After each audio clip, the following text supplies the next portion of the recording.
사람은 연약하여서 실수하지만 그런 사람을 용서하고 빚으셔서 믿음의 사람으로 세워가시는 분은 하나님이십니다. 그런데 사람은 실수한 다음에 두 부류로 나누어지게 됩니다. 실수하여서 죄를 짓고 어리석게도 그 죄의 자리에 계속 머물러 있다가 멸망당하는 사람이 있는가 하면, 실수하고 죄를 지었지만 그것을 깨닫고 돌이켜서 다시 영광스러운 삶을 살아가는 사람이 있습니다. 저는 우리 근혜교회 모든 성도님들이 실수하고 죄를 지었다 할지라도 다시 그것을 뉘우치고 회개하고 돌이켜서 영광스러운 삶을 살아가는 복된 분들이 되시기를 축복합니다.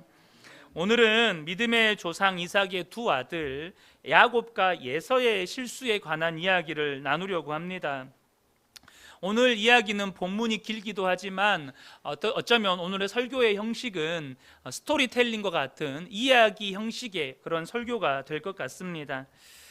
본문에 기록된 야곱의 실수는 어머니 리브가의 실수와 똑같습니다. 어머니 리브가처럼 거짓과 속임수로 아버지로부터 축복을 받아냈다는 것이죠. 그는 이것이 아버지를 속이는 일이라는 것을 알았고 또 하나님이 기뻐하지 않는 일이라는 것을 알았지만 끝까지 아버지를 속이게 됩니다. 여러분, 여러 가지 많은 죄 가운데 무서운 죄가 있는데 그것이 뭐냐면 바로 거짓말이라는 죄입니다. 왜냐하면 바로 그 거짓말하게 만드는 마귀라고 하는 존재가 거짓의 아비이기 때문에 그렇습니다. 요한복음 8장 44절에 보면 너희는 너희 아비 마귀에게서 났으니 너희 아비의 욕심대로 너희도 행하고자 하느니라. 그는 처음부터 살인한 자요 진리가 그 속에 없으므로 진리에 서지 못하고 거짓을 말할 때마다 제 것으로 말하나니 이는 그가 거짓말쟁이요 거짓의 아비가 되었습니다. 그러니까 여러분, 저와 여러분이 거짓을 말한다는 것은 거짓의 아비인 마귀에게 지금 영향을 받고 있다는 뜻입니다. 그러니까 모든 거짓은 마귀에게서 나온 거예요. 그러니까 내가 지금 거짓말을 하고 있다, 마귀에게 여러분 마귀의 영향 아래 지금 있다라는 의미가 되는 것이죠. 거짓말이 무서운 것은 계속해서 죄를 불러오기 때문입니다.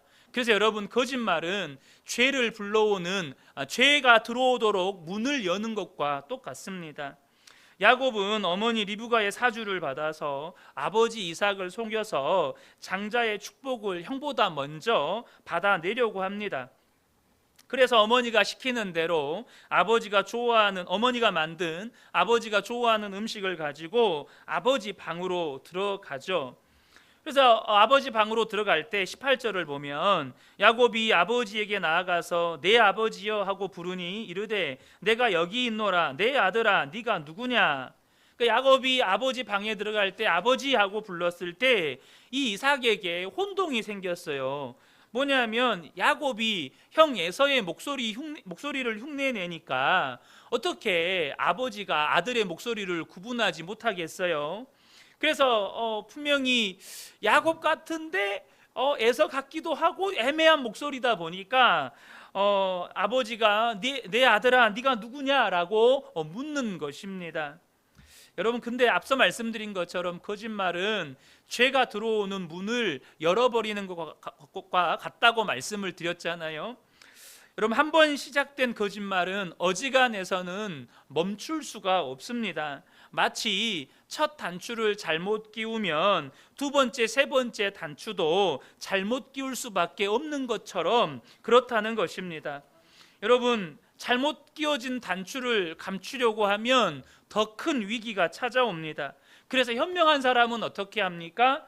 그 잘못 끼워진 단추를 다 풀고 첫 단추부터 다시 끼우는 것입니다. 여러분, 그것이 좋은 방법이에요. 잘못 끼워졌다는 걸 인정하고 그것을 밝히고 첫 단추부터 끼는 거죠. 19절에 보면 야곱이 아버지에게 대답하되 나는 아버지의 맏아들 에서로소이다. 아버지께서 내게 명령하신 대로 내가 하였사오니 원하건대 일어나 앉아서 내가 사냥한 고기를 잡수시고 아버지 마음껏 내게 축복하소서.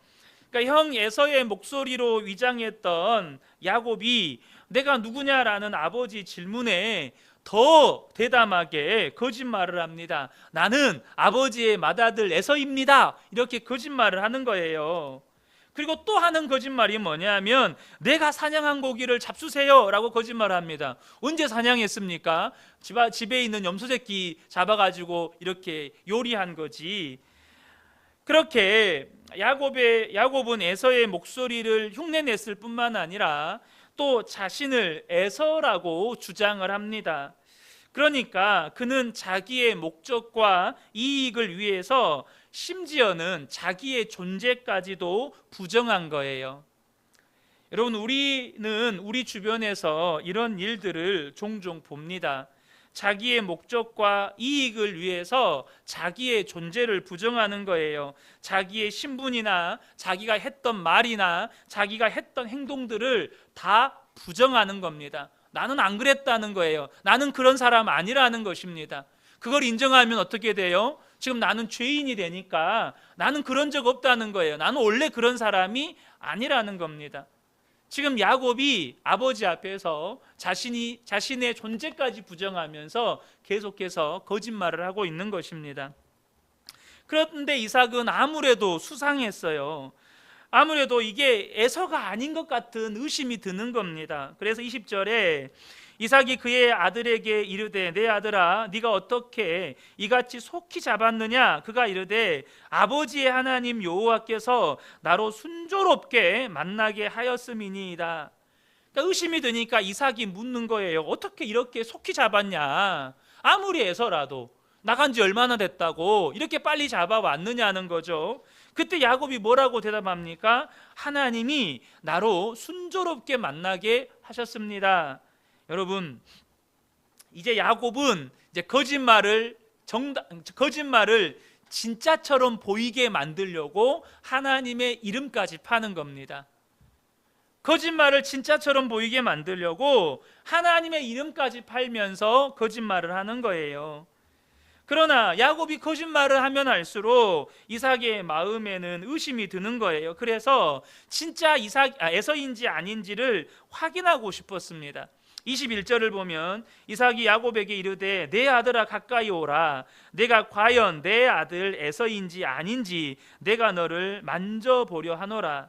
그러니까 아무래도 의심스러우니까 야곱과 에서는 다르잖아요.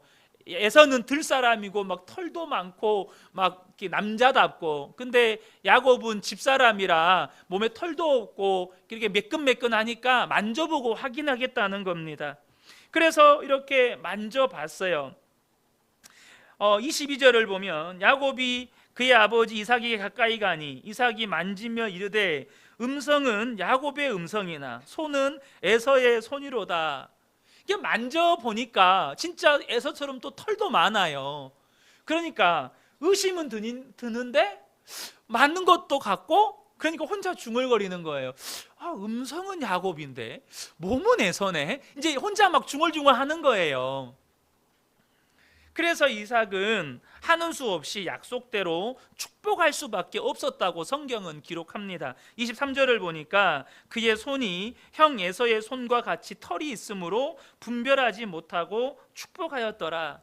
그러니까 지금 잠정적인 1차적인 성경의 결론을 맺습니다. 이삭은 결국 야곱의 속임수에 넘어가서 야곱을 에서로 착각하고 그렇게 축복할 수밖에 없었다는 거예요. 사랑하는 성도 여러분, 우리는요 얼마든지 거짓말할 수 있고 또 그 거짓말로 사람도 속일 수 있습니다. 그러나 저와 여러분이 반드시 아셔야 될 것은 하나님은 속일 수가 없다는 것입니다. 하나님 앞에서는 감출 수가 없다는 거예요. 우리가 하나님 앞에 서면 만물이 벌거벗은 것 같이 하나님 앞에 드러나게 됩니다.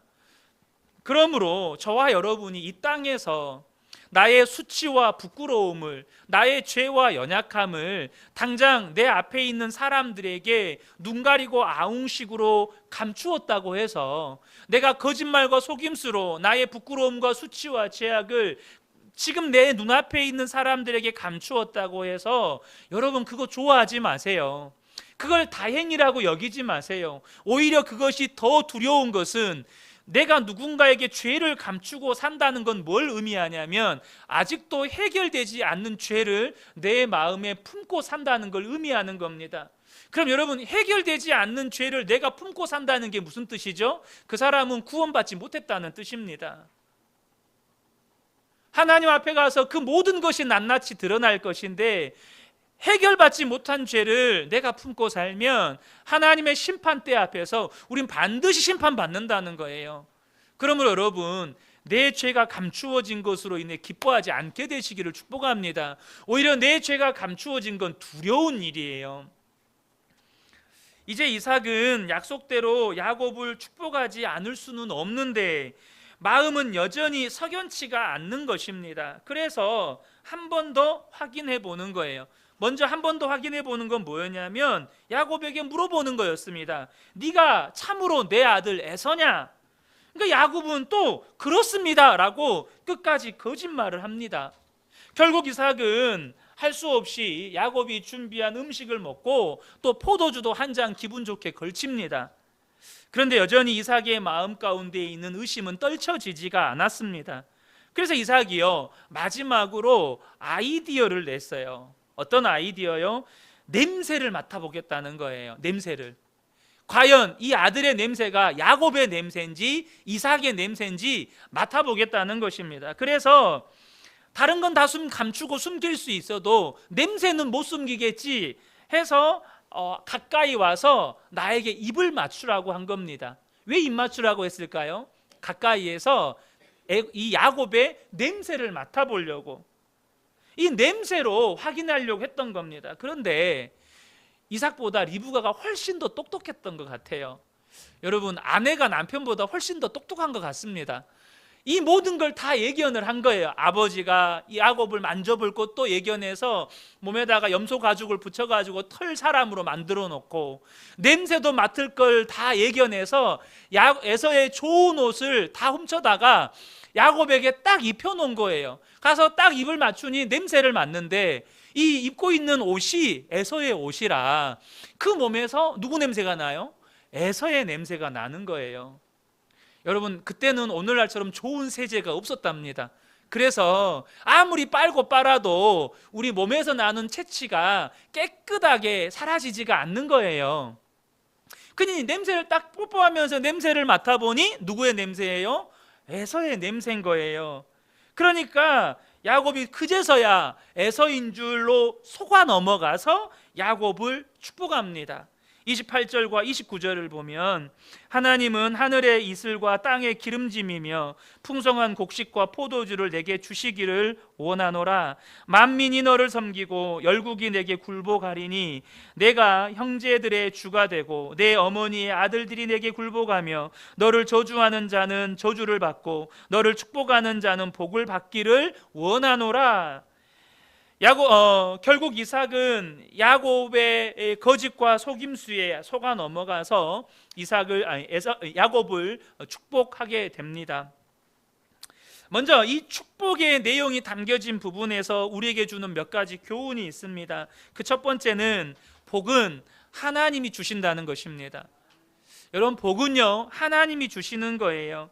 우리에게는 누군가를 축복할 권세나 능력이 없습니다. 그러니까 내게 어떤 권세나 능력이 있어서 내가 그 사람을 축복하면 내게 있는 그 권세와 능력으로 그 사람이 복을 받는 게 아니라는 것입니다. 여러분, 오늘 본문에도 이 이삭이 야곱을 축복할 때 제가 색깔로 표시를 해놨는데 뭐라고 하면서 축복합니까? 하나님이 너에게 복 주시기를 원하노라, 이렇게 축복하고 있다는 것입니다. 이삭에게 축복할 권세와 능력이 있어서 이삭에게 있는 어떤 것이 야곱에게 흘러가는 게 아니라 하나님이 좋은 것으로 야곱에게 주신다는 것입니다. 여러분, 인생 가운데 주어지는 모든 복과 선물은 다 하나님이 주시는 것입니다. 야고보서 1장 17절 보면 온갖 좋은 은사와 온전한 선물이 다 위로부터 빛들의 아버지께로부터 내게 내려오나니 그는 변함도 없으시고 회전하는 그림자도 없으시니라. 그러므로 여러분, 저와 여러분이 누군가를 축복한다고 말할 때 그것은 오늘 본문의 이삭의 축복과 같이 하나님이 당신에게 복 주시기를 원합니다 라는 의미가 담겨 있는 거예요. 하나님이 당신에게 복 주시기를 원합니다. 두 번째 교훈은 뭐냐 하면 바로 아버지가 자녀들을 축복하는 일의 중요성입니다. 많은 성도들이 아버지가 자녀를 축복하는 것의 중요성을 잘 모릅니다. 과거의 아버지들 중에는 집에 술 먹고 들어와서 아내나 자녀들을 때리는 아버지들이 곧잘 많았습니다. 굉장히 많았어요. 지금은 시대가 바뀌어서 그런 아버지들이 그렇게 많지는 않은 것 같지만 여전히 아버지들은 자기가 이렇게 돈 벌어다 주면 자기가 할 일은 다 한 것이라고 생각하는 경우가 많습니다. 내가 밖에서 이렇게 힘써서 돈 벌어다 주면 그게 아버지로서 역할 다 한 거지. 그래서 여러분, 세상에 유머 중에 그런 유머가 있잖아요. 자녀 교육에 성공하려면 할아버지의 재력과 엄마의 정보력과 아버지의 무관심이 필요하다. 그러니까 아버지는 관심 갖지 말고, 아버지는 아무것도 하지 말고 그냥 가만히 있어야 자녀 교육에 성공한다는 거예요. 세상에 유머지 않습니까? 그런데 여러분, 성경이 분명하게 전하는 것 중에 하나는 뭐냐 하면 하나님께서 아버지들에게 주신 특권 중에 특권이 자녀를 축복하는 일이라는 것입니다. 특별히 오늘 본문에 이삭이 야곱을 축복하는 이 장면은 성경에 최초로 아버지가 아들을 축복하는 장면이 기록된 본문입니다. 물론 아브라함도 이삭을 축복했을 거예요. 그런데 아브라함이 이삭을 축복하는 장면은 기록되어 있지 않습니다. 그런데 이삭이 야곱을 축복하는 장면은 기록되어 있고, 또 야곱이 12아들을 축복하는 장면과 더 나아가서 야곱이 요셉의 두 아들 므낫세와 에브라임을 축복하는 장면이 기록되어 있죠. 그러니까 아버지가 자녀를 축복하는 일은 하나님께서 아버지들에게 주신 특권 중에 특권이라는 것입니다. 사랑하는 우리 아버지 되신 성도 여러분, 하나님께서 여러분에게 주신 특권을 사용하시기를 축복합니다. 아침마다 여러분 자녀들을 축복하세요. 식사 시간에 식기도를 하면서 자녀들을 축복하든지, 학교 가는 자녀들에게 잠깐이라도 머리에 손을 얹고 축복을 하시든지, 아니면 따로 기도 시간에 기도를 하면서 자녀들을 축복하시든지, 매일매일 자녀를 축복하시라는 것입니다. 여러분, 이 특권을 버리지 마세요. 여러분이 돈을 자녀들에게 물려주는 것보다 더 놀라운 축복이 하나님께서 주시는 복을 물려주는 거예요. 근데 그 복은 아버지의 축복을 통해서 흘러간다는 것입니다. 또 하나의 메시지는 뭐냐면 아버지로부터 축복받는 것을 소중히 여기는 것이 자녀들에게 있어서 최고의 복이라는 것입니다. 야곱은 그 방법이 잘못되었지만 어찌하든지 아버지로부터 장자권과 이 축복권을 받기를 원했습니다. 에서 역시 야곱에게 장자의 축복을 빼앗긴 것을 앙심을 품고 이 동생 야곱을 죽이려고까지 했습니다. 그러니까 축복권을 빼앗긴 것 때문에 얼마나 분이 나든지 동생을 죽이려고까지 했어요. 둘 다 행동들은 분명하게 잘못되었지만 그렇게 아버지로부터 축복받기를 원했다는 거예요. 그리고 여러분 어떻습니까? 아버지로부터 축복을 받은 야곱은 그 축복대로 하나님의 복을 받았습니다. 사랑하는 우리 자녀되는 우리 미래세대 여러분들, 여러분 아버지로부터 축복받는 것이 최고의 복이라는 사실을 기억하시기를 축복합니다.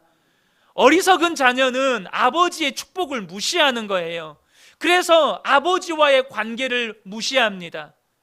아버지가 뭔가 바른 말하면 뭔가 잔소리하는 것 같고 말 그대로 꼰대라고 아버지를 무시해요. 여러분 그거 아십니까? 그것이 그 행동 자체가 여러분을 향한 축복의 문을 닫아버리는 행동이에요. 아버지와의 관계를 끊어버리는 것, 그것이 여러분이 하나님이 여러분에게 주시는 축복의 문을 닫아버리는 행동이라는 거예요. 그래서 말라기서 마지막 장에 보면 뭐라고 말씀하십니까? 자녀들은 아비에게 마음을 돌이키고 아비들은 자녀에게 마음을 돌이켜라. 그러지 않으면 하나님이 와서 심판하실 것이라고 말씀하십니다. 말라기서 마지막 장 말씀이 그 말씀이에요. 왜요? 아버지와 자녀의 관계가 끊어지면 하나님의 축복의 문이 닫히기 때문이에요. 저는 우리 미래 세대들이 정말로 아버지로부터 축복받는 것이 최고의 복이라고 믿는 믿음이 있기를 축복합니다. 그 믿음이 있으면 어떻게 해요? 아버지에게 내가 먼저 가서 아버지 저를 위해 축복해 주세요, 그렇게 하는 거예요. 지금 이삭과 에서와 야곱은 그 축복받기 위해서 얼마나 지금 물어뜯고 싸우고 있잖아요. 행동은 잘못됐고 방법은 잘못됐어요. 그런데 어찌하든지 아버지로부터 복을 받기를, 축복받기를 원했다고요. 그리고 야곱은 아버지의 축복대로 하나님의 복을 받게 됩니다. 반면 에서는 어떻습니까? 아버지의 축복을 받지 못했어요. 에서의 인생이 얼마나 비참하게 끝이 나버립니까? 이삭은 야곱에게 세 가지 복을 빌어줘요. 첫 번째는 물질적인 복입니다. 본문을 보면 하나님은 하늘의 이슬과 땅의 기름짐이며 풍성한 곡식과 포도주를 내게 주시기를 원하노라. 여기 잘 보셔야 될 게 뭐냐 하면, 지금 아버지 이삭이 야곱에게 이런 축복을 자녀에게 주시라고 이 야곱을 축복하고 있다는 거예요. 이런 복을 주시라고 야곱을 축복하고 있다는 겁니다. 우리 아버지들이 절대 놓치시면 안 되는 것 중에 하나가 있어요. 그건 뭐냐면 자녀들에게 유산을 남겨주는 것보다 더 중요한 것이 자녀들이 하나님으로부터 물질적인 복을 계속 받을 수 있도록 축복해 주는 거예요. 이걸 놓치시면 안 돼요. 유산을 물려주지 말아라, 물려주면 안 된다, 이 말이 아니라 유산을 물려주는 것보다 더 중요한 게 뭐냐면 자녀들이 하나님께 물질적인 복을 받을 수 있도록 그렇게 축복하는 일이 중요하다는 것입니다. 두 번째는요, 리더십의 복이에요. 만민이 너를 섬기고 열국이 내게 굴복하리니 내가 형제들의 주가 되고 내 어머니의 아들들이 내게 굴복할 것이며. 여러분, 지도자가 되는 건 축복입니다. 저는 저와 여러분의 자녀들이 지도자가 되기를 축복합니다. 리더가 되기를 축복합니다. 신명기 28장 13절에 보면 여호와께서 너를 머리가 되고 꼬리가 되지 않게 하시며 위에만 있고 아래에 있지 않게 하시리니. 여러분, 하나님이 주시는 복 중에 하나가 뭐냐면 영향력, 그것도 선한 영향력을 행사하는 지도자가 되는 것입니다. 지금 이삭은 야곱에게 리더가 되어라, 너는 지도자가 되어라, 하나님의 복을 나누어 주고 하나님의 은혜를 나누어 주고 하나님께서 내게 주신 평강을 나누어 주는 그런 지도자가 되어라 라고 축복하고 있는 거예요. 세 번째는 뭐냐면 축복의 통로가 되는 복입니다. 너를 저주하는 자는 저주를 받고 너를 축복하는 자는 복을 받기를 원하노라. 너야말로 세상 모든 사람에게 복을 나누어 주는 복의 통로가 되는 복을 누리게 될 거라는 것입니다. 저는 우리 아버지들이 자녀들을 축복할 때 이삭이 야곱을 축복했던 것처럼 그렇게 축복하는 복된 분들이 되시기를 축복합니다. 그런데 여러분, 야곱의 불행이 있어요. 그게 뭘까요? 그가 분명히 아버지로부터 받았던 이 세 가지 복이 좋은 것이지만, 하나님이 우리에게 주시기를 원하는 것이지만 그것을 얻는 방법은 거짓과 속임수였다는 것입니다. 그래서 그 결과 이삭의 축복대로 복을 받지만 그 복을 받는 과정이 너무나도 괴롭습니다. 거짓과 속임수로 아버지에게 축복을 받아냈기 때문에 야곱은 그 대가를 치러야 했다는 거예요. 우리는 야곱을 통해서도 리브가의 실수를 통해 배웠던 것과 동일한 교훈을 배우게 됩니다. 목표가 선하다고 수단과 방법이 잘못되어서는 안 된다는 것입니다. 목표가 선하면 방법도 선해야 합니다. 목표가 하나님의 뜻이라면 방법도 하나님의 방법이어야 한다는 거예요. 그런데 본문에는 야곱뿐만 아니라 에서의 실수도 기록이 되어 있습니다. 30절과 31절을 보겠습니다. 이삭이 야곱에게 축복하기를 마침에 야곱이 그의 아버지 이삭 앞에서 나가자 곧 그의 형 에서가 사냥하여 돌아온지라 그가 별미를 만들어 아버지에게로 가지고 가서 이르되 아버지여 일어나서 아들이 사냥한 고기를 잡수시고 마음껏 내게 축복하소서. 앞서 나누었던 야곱의 실수가 거짓말과 속임수라는 잘못된 방법으로 장자의 축복권을 받아낸 것이라면 에서의 실수는 뭘까요? 먼저 에서의 실수는 우리가 이전에 나누었던 장자권의 소중함을 무시했다는 것이에요. 그것이 에서의 첫 번째 실수였습니다. 그런데 여러분, 장자권이 있고 축복권이 있습니다. 이 장자권은 뭐냐 하면 그러니까 아브라함의 후손 이삭의 후손을 통해서 메시아가 오시게 될 거라는 이 놀라운 약속이 바로 이 장자권입니다. 그런데 축복권은 이 장자권 안에 들어 있어요. 그러나 에서는 이 영적인 장자권을 무시했습니다. 그런데 영적인 장자권은 빼앗겼지만 이 축복권은 받고 싶은 거예요. 축복권은 가지고 싶은 거예요. 분명히 그는 장자권을 팥죽 한 그릇에 아무렇지 않게 팔아버렸습니다. 영적인 축복을 소홀히 여긴 것이죠. 하지만 인간적인 물질적인 축복은 여전히 받고 싶은 것입니다. 그는 뒤늦게 이 장자권의 소중함을 알았던 것 같아요. 그래서 에서는 자신이 장자권을 팔아버렸다는 사실을 알기 때문에 아버지가 지금 에서에게 얼른 가서 사냥해서 내가 좋아하는 음식 가져와라. 그럼 내가 먹고 너를 축복해 주겠다. 이 아버지의 말만 믿고 아버지가 지금 하나님의 뜻을 거스르고 있는데도 불구하고 에서는 하나님 편에 서지 않고 하나님의 뜻을 거스르는 아버지 이삭 편에 서게 됩니다. 이것이 에서의 결정적인 실수입니다. 아버지가 하나님의 뜻대로 하지 않아요. 하나님의 뜻을 거역하고 지금 하나님의 뜻을 거역하는 방향으로 지금 나아가고 있는데 아버지 편에 서는 거예요. 그러나 여러분 어떻습니까? 때는 이미 늦어버렸어요. 버스는 떠나버렸습니다. 이미 야곱이 아버지로부터 모든 축복권을 다 받아버렸어요. 장자권도 받고 축복권도 받고 다 받아버렸어요. 어쩌면 여러분 지금 이 장면 있잖아요. 한번 상상을 해보세요. 에서가 사냥을 해서 왔어요. 그리고 고기를 열심히 맛있는 별미를 만들어 가지고 아버지 방으로 싹 들어가려고 하는데 그때 마침 야곱이 아버지의 모든 축복을 받고 나오는 거예요. 서로 눈이 마주쳐요. 그리고 아무것도 모르는 에서는 아버지 방으로 들어갑니다.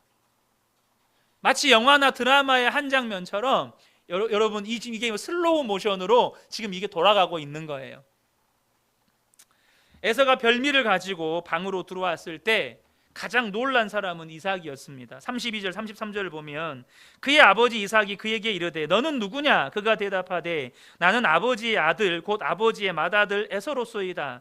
이삭이 심히 크게 떨며 이르되 그러면 사냥한 고기를 내게 가져온 자가 누구냐? 네가 오기 전에 내가 다 먹고 그를 위하여 축복하였은즉 그가 반드시 복을 받을 것이니라. 이삭은요 지금 이 말을 하면서 충격을 받으면서 알았어요. 뭘 알았을까요? 에서가 받아야 할 축복을 그 동생 야곱이 다 받아갔다는 사실을 알고 충격을 받았습니다. 그러나 이삭의 충격은 그것이 전부가 아닙니다. 뭐가 충격이었을까요? 그것부터 큰 충격이 있어요. 이삭은요 알았어요. 뭘 알았어요? 하나님께서 야곱을 이 축복의 계승자로 세우시고 형보다 야곱을 들어서 하나님의 축복을 주실 거라는 것을 알고 있었어요. 그런데 본인은 그게 싫어요. 자기는 자기가 좋아하는 아들 에서가 받았으면 좋겠어요.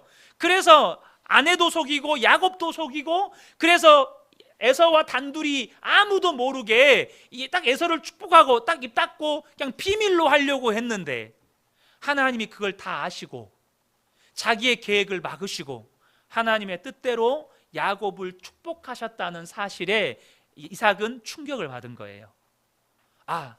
하나님이 하나님의 뜻대로 지금 에서가 아니라 야곱을 축복하셨구나. 이것을 알고 깨닫게 되고 충격을 받은 거예요.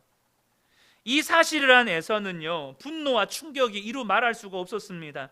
34절부터 36절을 보면 에서가 그의 아버지의 말을 듣고 소리질러 슬피 울며 아버지에게 이르되 내 아버지여 내게 축복하소서, 내게도 그리하소서. 이삭이 이르되 내 아우가 와서 속여 내 복을 빼앗았도다. 에서가 이르되 그의 이름을 야곱이라 함이 합당하지 아니하니이까 그가 나를 속임이 이것이 두 번째니이다. 전에는 여기서 보시면 나의 장자의 명분을 빼앗고, 그러니까 영적인 축복을 빼앗았다는 거예요.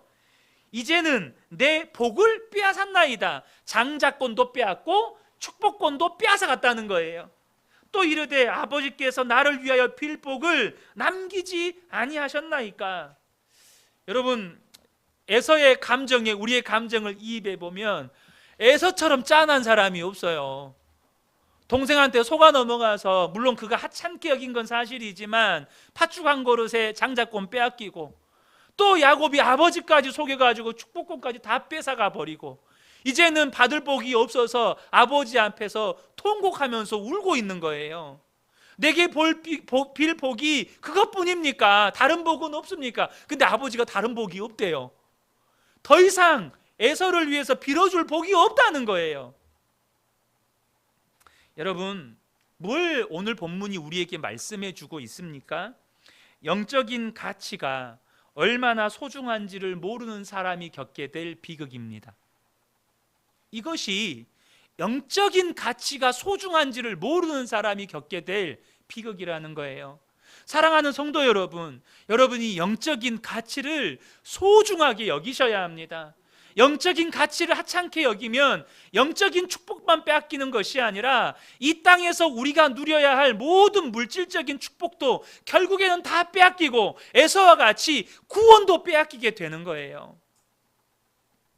많은 성도들이 세상의 물질적인 축복이나 세상의 성공이나 명예를 영적인 축복보다 더 중요하게 생각합니다. 그래서 재산을 모으기 위해, 세상에서 성공하기 위해서 그렇게 애를 쓰고 수고를 해요. 반면에 내가 예수 믿고 구원받았다, 그 감사하지, 내가 예수 믿고 구원받은 거 좋은 거지, 그 정도예요. 예수 믿고 구원받았다는 것에 대한 감격과 기쁨과 감사가 없어요. 에서는 물질적인 축복, 사냥꾼으로서 남자답고 멋있고 사람들에게 인정받고 사는데 열심을 내고 살았지만 하나님의 축복을 소홀히 여겼기 때문에 장자권도 빼앗겼고, 나중에는 그 소중함을 알고 어떻게 해서든 하나님의 뜻을 거스르는 아버지에게 매달려서라도 축복을 받아보고 싶었지만, 여러분, 장자권도 빼앗기고 축복권도 빼앗기고 결국에는 구원도 빼앗겼습니다. 이삭은 이야기합니다. 37절 38절입니다. 이삭이 에서에게 대답하여 이르되 내가 그를 너의 주로 세워주고 그의 모든 형제를 내가 그에게 종으로 주었으며 곡식과 포도주를 그에게 주었으니 내 아들아 내가 내게 무엇을 할 수 있으랴. 에서가 아버지에게 이르되 내 아버지여, 아버지가 빌 복이 이 하나뿐이리이까 내 아버지여 내게 축복하소서, 내게도 그리하소서 하고 소리를 높여 울었다 라고 말합니다. 저는 에서가 너무 불쌍합니다. 너무너무 불쌍해요. 다른 이유가 아닙니다. 여러분, 좀 가난하면 어떻습니까? 조금 건강 잃으면 어떻습니까? 사람들에게 인정받지 못하면 좀 어떻습니까? 근데 에서는 지금 사람들에게 인정받지 못하고 세상에서 돈 조금 부여하지 못하고 세상에 좀 성공하지 못하고 그걸 빼앗긴 게 아니에요. 지금 에서는 영적인 축복을 소홀히 여기다가 영원한 생명을 잃어버린 것입니다. 영적인 축복을 소홀히 여기다 하나님과의 관계를 잃어버린 거예요. 하나님의 자녀된 권세를 잃어버린 것입니다. 얼마나 에서의 처절함이 느껴집니까? 어쩌면 여러분, 영적인 축복을 소홀히 여긴 사람들이 지금 에서가 아버지 앞에서 이렇게 울었던 것처럼 하나님의 심판대 앞에서 그렇게 처절하게 울면서 내가 그때 그렇게 하지 않았어야 됐는데 하나님 한 번만 더 기회를 내게 주십시오. 한 번만 더 내게 기회를 주시면 내가 똑바로 살겠습니다. 여러분, 이렇게 된다는 거예요. 하나님 아버지 앞에 심판대 앞에 서서 한 번만 제발 기회를 주세요. 그러면 제가 그 영적인 축복을 소중하게 여기면서 오직 예수님만 붙잡고 살겠습니다. 그런데 여러분, 버스 떠났다니까요. 더 이상의 기회가 없다는 것입니다. 이삭이 해줄 말은 39절 40절 뿐이었어요. 39절 40절 보면 그 아버지 이삭이 그에게 대답하여 이르되 내 주소는 땅의 기름짐에서 멀고 너는 땅의 기름진 복을 얻지 못할 것이다. 내리는 하늘의 이슬에서 멀 것이며 너는 하늘의 신령한 복도 얻지 못할 것이다. 40절에 너는 칼을 믿고 생활하겠고 너는 오직 네 힘만 의지하며 살게 될 거다. 너는 오직 인간적인 수고와 노력만을 의지하면서 살게 될 거다. 네 앞에 놓여있는 모든 문제는 네 힘으로 해결하면서 살아야 될 거다. 여러분, 얼마나 처참합니까? 여러분 앞에 놓여있는 문제가 여러분의 힘으로 다 해결이 되던가요? 우리의 힘으로 해결되지 않는 게 사실 대부분이잖아요. 내 힘으로, 내 뜻대로, 내 계획대로, 내 생각대로 안 되잖아요. 찬송가 중에 그런 찬송가가 있습니다. 울어도 못하네, 눈물 많이 흘려도 안 돼요. 울어도 안 되는 거예요. 후회해도 안 되는 거예요. 땅을 치면서 후회해도 안 되는 거예요. 그 에서가 너무너무 불쌍하다는 겁니다. 이삭이 에서에게 축복 안 해주고 싶겠어요? 근데 이것은 단순히 이삭의 말이 아니라 에서를 향한 하나님의 선언이에요. 영적인 축복을 하찮게 여겼던 너는 땅의 기름짐에서 멀 것이고 하늘의 이슬에서도 멀 것이고 오직 너는 칼만 의지하며 살아야 될 것이다. 너에게선 하나님의 보호가 떠났고 네 앞에 놓여있는 모든 문제는 오직 너의 힘과 너의 능력과 너의 수고와 애씀으로 해결하면서 살아야 될 거다. 여러분, 이건 축복이 아니라 저주인 거예요. 네 아우를 섬길 것이며 내가 매임을 벗을 때에는 그 멍에를 내 목에서 떨쳐버리리라 하였더라. 이삭은 하나님의 뜻을 거역하고자 했지만 하나님의 뜻을 거역할 수 없습니다. 리브가는 하나님의 뜻을 따랐지만 그 방법은 거짓과 속임수였습니다. 야곱 역시 리브가와 똑같이 거짓과 속임수로 축복을 받아냅니다. 그러나 거기에는 엄청난 대가를 치러야 했습니다. 하나님의 뜻을 이룰지라도 그 과정에서 엄청난 고통을 겪어야 했습니다. 저는 저와 여러분이 이삭과 같이, 리브가와 같이, 야곱과 같은 그런 실수를 범하지 않게 되기를 축복합니다. 그런데 여러분, 제일 불행한 사람은 에서예요. 그는 장자였지만 장자권도 축복권도 다 빼앗겼습니다. 왜요? 영적인 축복을 소중하게 여기지 않았기 때문입니다. 여러분, 예배를 소중하게 여기십시오. 기도를 소중하게 여기십시오. 여러분이 매일매일 읽는, 성경을 펴서 읽는 그 말씀을 읽는 시간, 말씀을 묵상하는 그 시간을 소중하게 여기십시오. 하나님과 친밀하게 교제하는 시간, 그 시간을 소중하게 여기십시오. 무엇보다도 예수 그리스도를 가장 소중하게 여기십시오. 그것이 가장 놀라운 복입니다. 그 사람에게 하나님께서 이 장자의 복과 영적인 축복과 땅의 기름진 복을 허락하시는 거예요. 그런데 에서의 피격이 거기서 끝나지가 않아요. 41절을 보면 그의 아버지가 야곱에게 축복한 그 축복으로 말미암아 에서가 야곱을 미워하여 심중에 이르기를 아버지를 곡할 때가 가까웠은즉, 무슨 말이죠? 아버지 돌아가실 때가 가까웠으니 내가 내 아우 야곱을 죽이리라.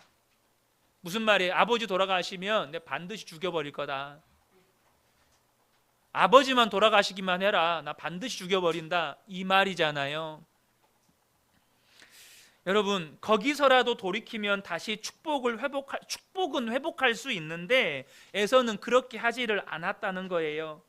여러분, 우리가 연약하기 때문에 실수할 수 있고 넘어질 수 있고 죄 지을 수 있습니다. 그러나 회개하고 돌이키면 그 순간 우리는 다시 축복의 길로 들어서게 됩니다. 아멘이십니까? 넘어져도 실수해도 죄 지어도 회개하고 돌이키면 다시 축복의 길로 생명의 길로 들어설 수 있어요. 그러나 실수하고 죄 지었을 때 회개하고 돌이키지 않으면 더 심한 고통과 저주가 따르게 된다는 것입니다. 저와 여러분이 이삭이고 리브가이고 야곱이고 에서입니다. 누구나 다 실수해요. 그런데 실수한 다음에 반응은 두 가지로 나뉘어요. 자기가 실수한 거, 죄 지은 거 깨닫고 돌이켜서 다시 은혜의 자리를, 축복의 자리를, 다시 생명의 길을 회복하는 사람이 있는가 하면 거기서 돌이키지 않고 더 심한 죄 가운데로 나아가서 저주와 고통의 자리로 나아가는 사람이 있다는 것입니다. 저는 비록 우리가 이삭과 리브가나 또 야곱과 에서와 같은 연약함이 있다라 하더라도, 그래서 실수하고 넘어졌다 하더라도 에서와 같은, 여러분, 거기서 돌이키지 않고 더 심한 고통과 저주의 자리로 나아가지 않는 그런 복된 분들이 되시기를 축복합니다. 시간이 걸리더라도 야곱이 결국엔 어떻게 합니까? 그 험한 시간 보내고 자신의 힘과 자신의 생각과 자신의 그 무언가를 의지하며 살았던 모든 건 내려놓고 오직 하나님만을 의지하는 이스라엘로 돌아옵니다. 저와 여러분이 그 넘어짐의 자리에서, 실수의 자리에서 다시금 하나님께서 우리를 깨우쳐 주실 때 그 하나님 의지하고 회개하고 돌이켜서 축복의 길로, 생명의 길로 돌아오는 그런 복된 분들 되시기를 예수님의 이름으로 축복합니다. 아멘.